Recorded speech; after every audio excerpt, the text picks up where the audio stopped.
यसको अगाडिको जो बिल्डिङ देखिरहेछ यो आफ्नो यो त सन्यास आश्रमको बिल्डिङ छ, अगाडिको बिल्डिङ छ, सन्यासीहरू बस्छन् यहाँ। अनि आफ्नो साध्वीहरू अनि सबै आफ्नो नानीहरूको जो गुरुकुल छ यो गुरुकुल छ। यति ठुलो क्याम्पस बनिएको छ।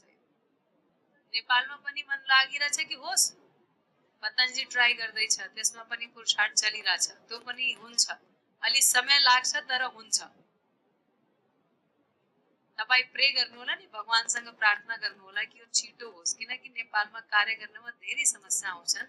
तर यो समस्या पतञ्जलिको लागि समस्या छैन, यो पनि एउटा यस्तो छ कि ठीक छ समस्या छ, यसको समाधान भइहाल्छ।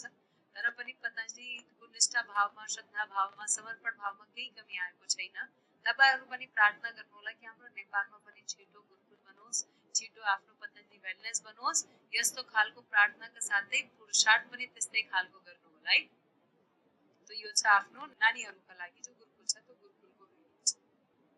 चलो आचार्य कुलमले दिखा दो। आचार्य कुलम र गुरुकुलममा अन्तर यो छ कि यो आचार्य कुलमको बिल्डिङ हो, तो तपाईहरुले हेर्नु भएको होला बाहिरबाट कि यहाँ शास्त्रगत शिक्षा मुख्य रूपमा हुँदैन। गुरुकुलममा शास्त्रगत शिक्षा मुख्य छ, शास्त्रहरू पढ्ने। यहाँ शास्त्रहरू अलि मात्रामा राखेर एडभान्स शिक्षा नै दिन्छन्, तर क्वालिटीमा केही पनि कम्प्रोमाइज छैन। गुरुकुलममा पनि आचार्य कुलममा पनि। यो आफ्नो आचार्य कुलम छ। अहिले त यहाँ धेरै कन्स्ट्रक्सन भइसकेको छ। यो पुरानो भिडियो आचार्य कुलम ड्रोनको भिडियो। अनि त्यसपछि मेगा स्टोर पनि हेर्नु भयो। यहाँ आफ्नो डक्टर्सहरू बस्छ, 40-50 डक्टर्सहरूको टिम यहाँ बस्छ।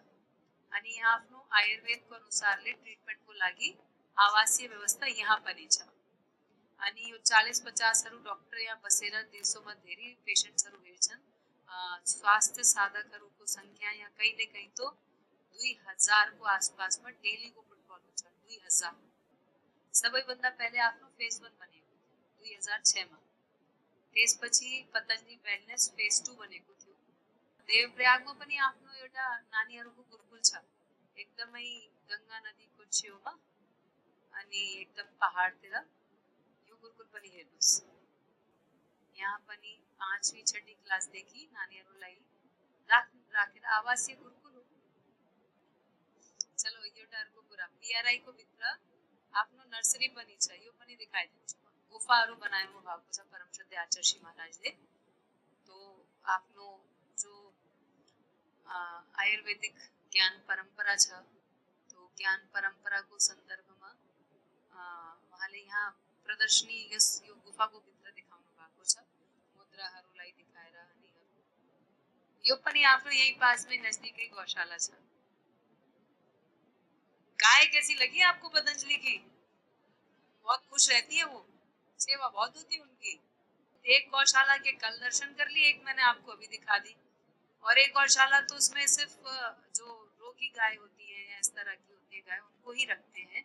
उसमें भी है करीबन 500,000 गायें हैं। तो अपना राजस्थान में भी कई गौशालाएं हैं, कई जगह गौशालाएं अपने माध्यम से चल रही हैं। और देखो आपको एक छोटा सा उदाहरण देती हूँ। तबारले एउटा प्रोडक्ट हेर्नुभयो गोनाइल। कतिजनाले हेर्नुभयो गोनाइल? केही जनाले हेर्नुभयो। गोनाइल गौमूत्रबाट बनिएको आफ्नो एउटा प्रोडक्ट छ, फ्लोर क्लिनर। अब यसको पछाडिको तपाई भिजन हेर्नुस्। हामी भन्छौं नि जो गोमूत्र हुन्छ नि, गौ माताको मूत्र, ये एकदमै डिसइन्फेक्टेन्टको काम गर्छ के। अनि त्यसमा अरु 2-3 कुरा हालेर मुख्य रूपमा पतञ्जलिले यो प्रोडक्ट डेभलप गरेको छ। यसको पछाडिको मुख्य विजन के हो? मुख्य विजन हो गौशालाहरूलाई समृद्धिको लागि केही व्यवस्था गर्ने। अब एउटा गायको 1 लिटर मूत्र पतञ्जलि 10 रुपैयाँ लिटर किनिरहेछ। अब कति यो प्रोडक्ट यति फेमस छ भारतमा, यसको खपत पनि धेरै छ। तो जो ठुलो क्या सानो पनि जति पनि गौशालाहरू छन्, तो गौशालाबाट उहाँहरू गौमूत्र एकत्रित गरेर पतञ्जलिलाई दिन्छन्। अब 1 लिटर गौमूत्रको 10 रुपैयाँ पतञ्जलि दिइरहेछ। अनि त्यसका साथै कोही ठुलो गौशाला छ भने तो वहीँ नै हामी प्लान्ट लगाइदिन्छौँ। अनि त्यो प्लान्टमा गौमूत्रबाट जो जो यो गोनाइल तयार हुन्छ यो एउटा एकदमै राम्रो प्रोडक्ट बजारमा सेल हुन्छ अनि त्यसको प्रॉफिटबाट त्यो गौशालामा कति सहयोग हुन्छ। तो आत्मनिर्भर गौशाला कसरी बनाऊ, मात्र दूध बेच्ने कुरा हैन, दूधको साथमा गाईको त गौमूत्र पनि त मूत्र पनि राम्रो छ, यसका साथै गोबर पनि एकदमै लाभकारी छ। अब गोबरलाई कसरी प्रयोग गर्ने, तो तपाईहरुले हेर्नु भएको होला कि जो आफ्नो संविधाहरू बनिएका छन् तो संविधाहरू गोधन त्यो पनि गोमेबाट बने, गोमे संविधा लेखेको छ त्यो पनि गोबरबाट बनिएका छन्। अलिकति देवदारको त्यसमा चूर्ण मिलाएर अनि यसका साथै यसमा त्यो गोबर राखेर तो मुख्य रूपमा त्यो पनि बनाएका छौं। तो त्यो फेरि संवर्धनको कार्य गरिरहेछ। तो गौशालालाई चलाउने हो भने तो गौशालालाई केही फेरि आत्मनिर्भरताको साधन पनि त दिनु पर्यो नि। तो एउटा त दूध भयो, गौमूत्र पनि काम लाग्छ अनि यसका साथै यो आफ्नो गोबर पनि काम लागिरहेछ। तो पछाडी तपाईहरुको लागि तो यज्ञका सामानका लागि पनि शप खुलिएको छ, थाहा छ नि सबैजनालाई, धेरै जनालाई थाहा छैन जस्तो छ। तो त्यहाँ आफ्नो यज्ञको सामान तपाईहरुले किन्ने हो भने तो यही हलको पछाडीपट्टि राइट साइडमा एउटा हल छ, त्यसमा तपाईहरुको लागि त्यही नै शप लगाएका छन्। यहाँबाट किनेर जान मिल्छ। यज्ञकुण्ड पनि छ, यज्ञकुण्डको साथमा विभिन्न प्रकारको तो अस्ति आएर पूज्य स्वामी यज्ञदेवजीले पनि भन्नुभयो नि तपाईहरुलाई यो आफ्नो सामग्रीहरू, कसैको पित्त बढेको छ भने पित्तेष्टि, कसैको कफ बढेको छ भने कफेष्टि, कसैलाई तो वातको समस्या छ भने तो वातेष्टिबाट तपाई त्यसमा यज्ञ गर्न सक्नुहुन्छ, कसैलाई तो डायबिटिजको समस्या छ भने तो मध्येष्टि यसरी, अनि कसैलाई क्यान्सरको समस्या छ भने तो कर्केष्टिबाट हवन गर्ने, यसरी मेधेष्टि छ, कसैलाई मस्तिष्कको न्यूरोलॉजिकल केही डिसऑर्डर छ भने तो विभिन्न खालको औषधिलाई प्रयोग गरेर जो औषधि हामी खाइरहेछौं त्यही औषधि त्यो सामग्रीको भित्र राखेर यज्ञबाट सूक्ष्म पान गर्ने औषधिको त्यो पनि छ। तो कति क्षेत्रहरुमा कति आफ्नो विषयहरुमा पतञ्जलिबाट धेरै अनुसन्धान चलिरहेछ। तो एउटा त हामीले तपाईहरुलाई औषधिको सन्दर्भमा पनि मैले भने, तपाईहरुले युनिभर्सिटी पनि हेर्नु भयो, कलेज पनि हेर्नु भयो, यसका साथै फूड पार्क पनि हेर्नु भयो, यसका साथै सेवाको कार्य पनि सुन्नु भयो, यसका साथै आचार्य कुलम पनि चलिरहेछ, यसका साथै एउटा त आफ्नो गुरुकुलमको व्यवस्था पनि चलिरहेछ। तो पतञ्जलिको एउटा लक्ष्य छ, हामीले राम्रो समाज बनाउने हो भने तो हामीलाई समाजको भित्र तीनटा कुरा स्थापित गर्नुपर्ने। पहिले तो समाज स्वस्थ हुनु पर्यो। तो स्वस्थ समाजका लागि योग र आयुर्वेदबाट पतञ्जलि सेवा गर्दैछ। दोस्रो कुरा फेरि तो समाज अगर समृद्ध छैन भने तो धेरै समयसम्म टिक्न सक्दैन। तो समृद्धिका लागि स्वदेशीको कन्सेप्ट पतञ्जलि लिएर आएको छ। अनि अस्ति पनि मैले भनेको थिएँ कि पतञ्जलि एउटा मात्र संस्थान यस्तो छ नेपालको भित्र पनि जो जति पनि प्रोडक्टको सेल नेपालको भित्र हुन्छ कहिले पनि त्यसको प्रॉफिट पतञ्जलि भारत लाग्दैन। त्यो प्रॉफिट नेपालको भित्र नै प्रयोग भइरहेछ अनि नेपालका लागि नै छ कि जे पनि प्रॉफिट छ त्यो कहिले पनि नेपालबाट भारत नलग्ने। यो सेवा कार्य पनि पतञ्जलिको माध्यमबाट चलिरहेछ। भारतमा पनि जब भारत आजाद भयो नि तो भारत त्यति बेला पनि जनसंख्या तो धेरै थियो। तो भारत आजाद भएपछि पनि अंग्रेज तो जानु भयो, तर अंग्रेज आफ्नो बिजनेस उहाँले केही छोडेर जानु भएको थिएन। बिजनेस उहाँको चलिरहेको थियो यही नै। अनि त्यो बिजनेसबाट हेर्नुस् न आज भारतको करिबन 1 अरब 45 करोड करिबन 150 करोडको आबादी छ। नेपालको कति छ आफै सोच्नुस् त, त्यो अनुसारले 150 करोड कति बढी छ। दुनियाको सबैभन्दा बढी आबादीको देश दुनियाका लागि तो मार्केट नै छ नि। आज पनि मार्केट छ, पहिले पनि मार्केट नै थियो। मार्केटको लागि नै एउटा ईस्ट इन्डिया कम्पनीको नाममा आएर ब्रिटिशहरूले यहाँ 200 वर्ष राज गरेर धेरै यहाँको सामान, यहाँको समृद्धि आफ्नो देशमा लग्नु भयो। अनि यो तो सौभाग्य हाम्रो हिमालको क्षेत्रको कारणले पनि भयो कि नेपाल त्यो आक्रमणबाट बच्यो। त्यसमा धेरै त्यो भगवानको कृपा छ कि दुनियाको एकमात्र राष्ट्रको नाममा हामी जान्छौं कि नेपाल मात्र त्यो गुलाम भएको थिएन। तर 80-90 भन्दा बढी देशहरूलाई तो ब्रिटिशर्सहरूले गुलाम बनाउनु भएको थियो। अनि जुन देशमा जो राम्रो लाग्यो त्यही नि लग्ने।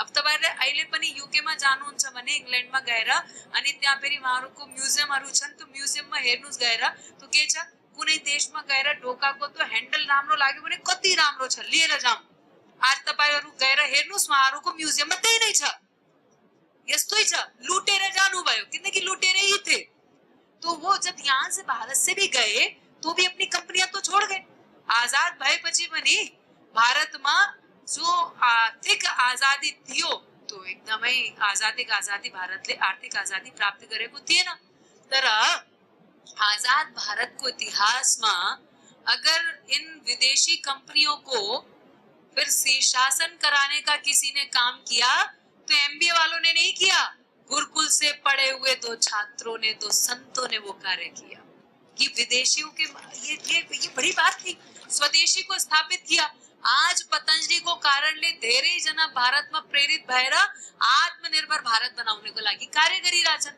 त्यही नै प्रेरणा पतंजलि नेपालमा दिन पनि खोजिरहेछ अनि तो अस्ति तपाईहरुले हेर्नु भयो नि परम श्रद्धेय आचार्य महाराजले जो हामीलाई सन्देश दिनुभयो त्यसमा आत्मनिर्भरता तो सबैभन्दा ठूलो उहाँको सन्देश थियो अनि त्यसमा उहाँले कृषिको माध्यमबाट कि भाइ रोजगार हामी आफ्नो देशमा उत्पन्न गरौं रोजगार हम अब आफै बुझ्नुस् अगर तपाईले कोलगेट किन्नुहुन्छ भने त्यसको प्रॉफिट कहाँ जान्छ विदेशी कम्पनी छ त विदेशमै त जान्छ नि तपाईले कोल्ड ड्रिंक किन्नुहुन्छ भने ठीक छ केही प्रॉफिट त तपाईको लोकल मान्छे लाग्छ तर बाकी सबै प्रॉफिट त बाहिर जान्छ अनि तपाईले केही पनि विदेशी कुरा जे पनि किन्नुहुन्छ त्यो सबै विदेशी कुराको चाहे त्यो डिटोल होस् कि पीएनजी को प्रोडक्ट होस् आज जॉनसन एन्ड जॉनसन्स को कुरा गर्दै हुनुहुन्थ्यो डाक्टर साहब त्यो प्रोडक्ट किनेर तो फेरि प्रॉफिट कहाँ जान्छ विदेशमा जान्छ पैसा हाम्रो पासमा त बच्दैन अनि त्यसमा पनि पतंजलि के गरिरहेछ कि प्रॉफिट भारत नलग्ने त्यो प्रॉफिट नेपालमै राख्ने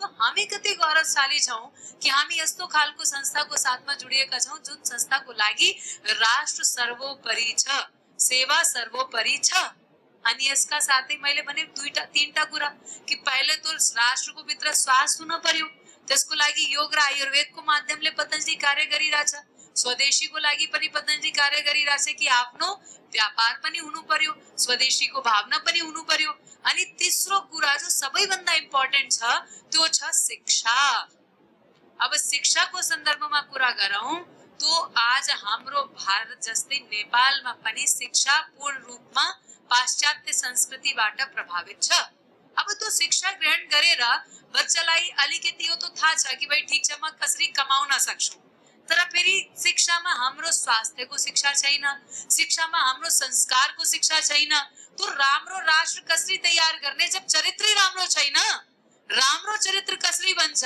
राम्रो चरित्र बनाउनको लागि तो शिक्षा राम्रो हुनु पर्यो एउटा उदाहरणको रूपमा भनिराछु सबैजना ध्यान दिएर सुन्नु होला अंग्रेज जब यहाँ से गए ना तो सबसे पहले जब आए थे उन्होंने एक काम किया था भारत के अंदर आकर के कि भारत के अंदर शिक्षा पद्धति बदलो त्यही शिक्षा पद्धति आफ्नो नेपालको भित्र पनि थियो जो आफ्नो वैदिक सनातन शिक्षा पद्धति थियो तो शिक्षाको कारणले हाम्रो राष्ट्रहरुमा एकदमै समृद्धि थियो व्यापार पनि राम्रो थियो अरे दुनिया में आकर के लूटा तो उसको ही जाएगा ना जिसके पास पैसा होगा तो भारत के पास समृद्धि थी उस समय भारतवर्ष को पूरे रूप में देखा जाए तो भी समृद्धि थी और बिना पढ़े लिखे लोगों के पास तो समृद्धि नहीं आ सकती तो इन लोगों ने कहा ये रिकॉर्ड है मैकॉले नाम का एक व्यक्ति आया जब वो इंग्लैंड वापस गया तो उसने इंग्लैंड के संसद में भाषण दिया क्या भाषण दिया कि ये जो लोग हैं ये बड़े स्वाभिमानी लोग हैं और ये बड़े समृद्ध लोग हैं बोले सबसे पहली चीज तो मैंने ये देखी इन सबके घरों में सोना है सोने से कमरे भी भरे हुए हैं लेकिन उसमें दूसरी सबसे बड़ी चीज ये थी कि किसी के घर पे ताला नहीं है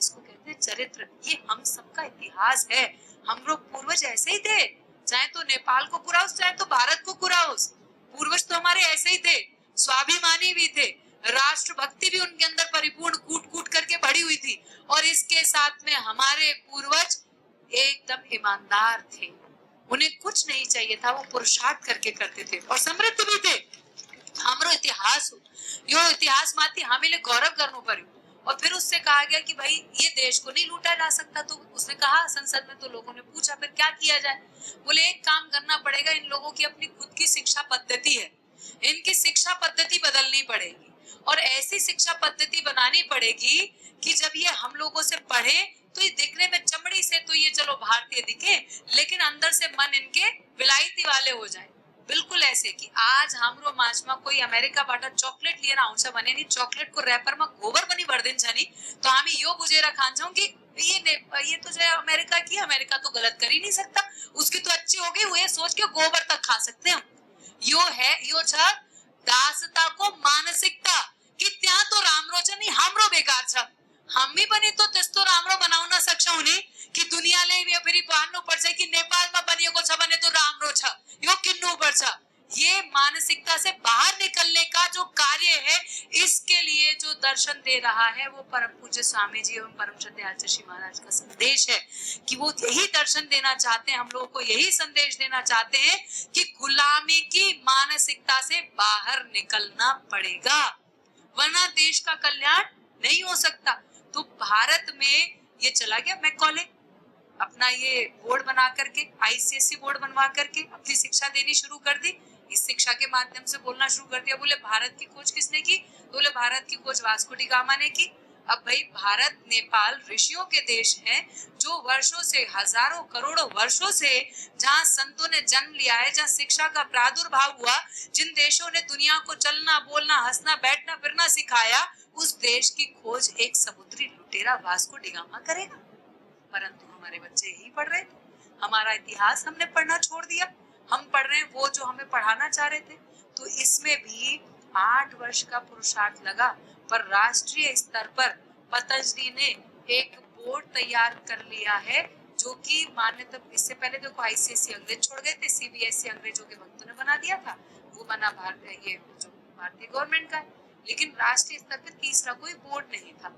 राष्ट्रीय स्तर पे वो तीसरा बोर्ड भारतीय शिक्षा बोर्ड भारत के अंदर पतंजलि ने बनाया, जिसके अध्यक्ष परम पूज्य स्वामी जी महाराज हैं, और जिसका उद्देश्य भारत के अंदर विशेष रूप से उसको ये लक्षित करके बनाया गया कि जब बच्चे स्कूल में पढ़ने जाएं तो उनको आधुनिक शिक्षा तो मिले ही, लेकिन जब बच्चा घर लौट करके आए तो उसे वेदों के मंत्र और गीता के श्लोक भी याद हो, उन्हें गौरव हो अपने इतिहास के ऊपर। अब ये सिर्फ भारत को लागि होइन, परम पूज्य स्वामी जी महाराज र परम श्रद्धेय आचार्य श्री महाराजले हामीलाई थाहा छ कहिले पनि यो भेद गर्नुहुन्न, यो नेपालको लागि पनि भाव छ उहाँको। एकचोटि यहाँ सफल भएपछि फेरि नेपालमा पनि यस्तो खालको क्रान्ति गर्न मन छ। अब आफै भन्नुस् त्यो क्रान्ति गरौँ कि छोड्नु, गरौँ नि, तो त्यसको लागि हामीले लाग्यौं। तपाईहरुले एउटा योग साधना केन्द्र सञ्चालित गर्नुहुन्छ नि, तो योग साधना केन्द्र सञ्चालित गरेर तपाईहरुले 30 40 50 जनालाई मात्रै ठीक गर्नुहुन्न, तपाईहरुले तो वैदिक सनातन संस्कृतिको संवहन गर्नुहुन्छ, तपाईहरुबाट वैदिक सनातन संस्कृतिको संवर्धन भइराछ, तपाईहरुको माध्यमले चारित्रिक संवर्धन भइराछ। तो तपाईहरु यस्तो ठूलो कार्य गर्दै हुनुहुन्छ, यसलाई सानो नमान्नु होला। एक योग साधना केन्द्र चलाएर यो स्वास्थ्यको क्षेत्र मात्र होइन, स्वास्थ्यको साथमा यो राष्ट्र सेवाको परम कार्य भइरहेछ, चरित्र निर्माण भइरहेछ हाम्रो योग साधना केन्द्रबाट। अब यस्तो खालको योग साधना केन्द्र अहिले करिबन 1500 वटा आफ्नो नेपालमा चलिरहेछन्। कति संकल्प लिएर जाउँ, यो 1500 नै राखौं कि यसलाई यो संख्यालाई 3000 4000 10000 सम्म पुर्याउनु पर्छ। हाँ, 15000 पुर्याउनु पर्छ। गर्न सक्छौं भाइ, एउटा स्टार्ट गर्न सक्छौं भने बढी पनि गर्न सक्छौं। कहिलेकाहीँ हामीलाई यस्तो हुन्छ पहाडी क्षेत्रमा बढी छ समस्या कि ठाउँ छैन गर्नेको लागि, अरे कुछ नहीं होगा तो सड़क पे बैठ के कर लेंगे, परंतु योग कक्षा कभी नहीं छोड़ेंगे। अपने घर की छत पे बैठ के कर लेंगे, चाहे अपने कमरे में 2 लोगों को बैठा के करो, परंतु योग साधना केंद्र इतने स्थापित करने हैं, घर घर के अंदर योग को पहुंचाना है, उसकी सही जानकारी को पहुंचाना है। आप सब लोगों को इतने सारे डॉक्टर्स ने इतना सारा ज्ञान दिया है, इतने सारे संतों ने आकर के ज्ञान दिया है, इस ज्ञान की कल परीक्षा भी होने वाली है। तो परीक्षा पनी से बोली तर यो ज्ञान मैं मानती हूँ 7 दिन के अंदर पक्का नहीं होता, परंतु इस ज्ञान को पक्का करने के लिए आप लोगों को निरंतर साधना करनी होगी। और निरंतर साधना कैसे होगी? वो निरंतर साधना होगी नियमित रूप से परम पूज्य स्वामी जी महाराज और परम श्रद्धेय आचार्य श्री महाराज को सुन करके। आओ थोड़ा सा प्राथमिक चिकित्सालय अर्थात रसोई घर को पूरा करो।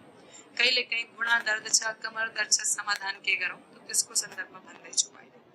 तो सबैभन्दा पहिले ज्वानो, तो ज्वानो रक्सी छोड्नेको लागि एकदमै राम्रो छ। ज्वानो रक्सी छोड्नेको लागि के गर्ने, जति हामी ज्वानो लिइरा छौं त्यसको 8 गुणा भन्दा बढी पानी लेने हो हामीले जस्तो आधा किलो ज्वानो छ भने तो 4 लीटर पानी अनि पकाउने हो फेरि जब तक आधा न रह जाए। अगर 1 किलो ज्वानो लिरा छौं तो 8 लीटर पानी, 2 किलो ज्वानो लिरा छौं तो 16 लीटर पानी और पकाओ जब तक वो आधा न रह जाए। और फिर इसको प्रतिदिन भोजन के पहले 1-1 कप पिए तो इससे लीवर ठीक होगा और इसके साथ साथ रक्सी शराब पीने की जो इच्छा है जो जागृत होती है व्यक्ति की उस पर वो नियंत्रण कर पाएगा।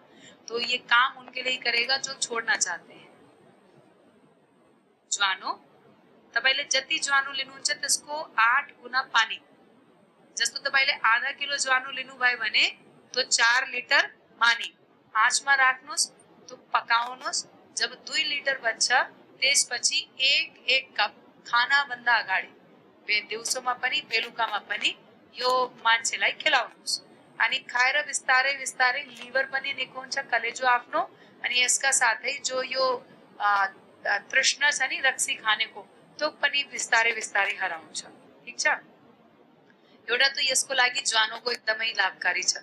अनि टेन्सन नलिनु र यो तपाईको उपचार पद्धतिबाट नै निकालेर स्लाइड बनाएको छु मैले। उपचार पद्धतिमा छ, उपचार पद्धति अहिले पनि खोल्न मिल्छ। उपचार पद्धतिमा प्राथमिक चिकित्सालय अर्थात रसोई घर भनेर टपिक छ, तो खोल्नुस्। त्यसमा लेखिएको छ ज्वानोको सन्दर्भमा, अरु सन्दर्भमा पनि लेखिएको छ। म हजुरहरुलाई रिवाइज गराउँदै छु के। अनि त्यसपछि नेक्स्ट सुन्नुस्, ज्वानोलाई अलिकति भुनेर 2-3 ग्राम मात्रा बिहान अनि बेलुका तो मंद तातो पानीको साथमा अथवा दूधको साथमा लिएर जुकाम र पेटको रोगहरुमा लाभ हुन्छ। दूधको साथमा पनि लिन सक्छौं, यसलाई हामी पानीको साथमा अलिकति भुटेर 2-3 ग्राम अनि तो खानुस् बिहान पनि बेलुका पनि। तो यो रुगामा पनि लाभ गर्छ अनि पेटको समस्यामा पनि लाभ गर्छ। कसैलाई एकदमै खोकी लागिरहेछ भने तो यो ज्वानोलाई भुटेर एउटा रुमालमा राखेर तो सुंग्नुस्, तो त्यसको बास्ना लिनुस्, तो पनि एकदमै लाभ गर्छ। यसका साथै एउटा आफ्नो प्रोडक्ट आउँछ दिव्य धारा, के छ नाम? दिव्य धारा। तो दिव्य धारा तपाईले रुमालमा लगाएर अलिकति स्मेल गर्नुहुन्छ भने तो पनि एकदमै लाभ गर्छ। रुगाको कारणले जो टाउको दुखिरहेछ त्यसमा पनि लाभ गर्छ। यसमा आफ्नो पासमा दिव्य धारा छ, हामी अलिकति लगाउन सक्छौं। तो यसमा तर त्यसमा सबैभन्दा राम्रो के छ कि रुगा स्टार्टिङको बेलामा नै गरौँ त धेरै राम्रो, पछि पनि गर्दा राम्रो हुन्छ। तर स्टार्टिङमा नै गरिराछौं भने तो रुगा परमानेन्ट तो आफ्नो पूर्ण रूप धारण गर्दैन। के गर्ने हो तो दिव्य धाराको 1 बूंद एकदमै तातो पानीमा हालेर बाफ लिनुस्, एकदमै लाभकारी छ। तो छैन भने तो ज्वानो लौंग त्यो पानीमा हालेर अलिकति कपुर हालेर त्यसको पास त्यो बाफ लिनुस्, तो एकदमै लाभकारी छ। ठीक छ। अनि यहाँ 2-3 ग्राम अजवाइनको पाउडर गरेर छाछको साथमा लिएर यो मईको साथमा लिएर पेटको जो कीड़े होते हैं ना कृमिहरू त्यो पनि समाप्त हुन्छ। पेट में कीड़े हो जाते हैं ना, बच्चों के काफी होते हैं, तो वो कैसे समाप्त होंगे? तो मई को साथ में 2-3 ग्राम डेली ज्वानो लेनुस्।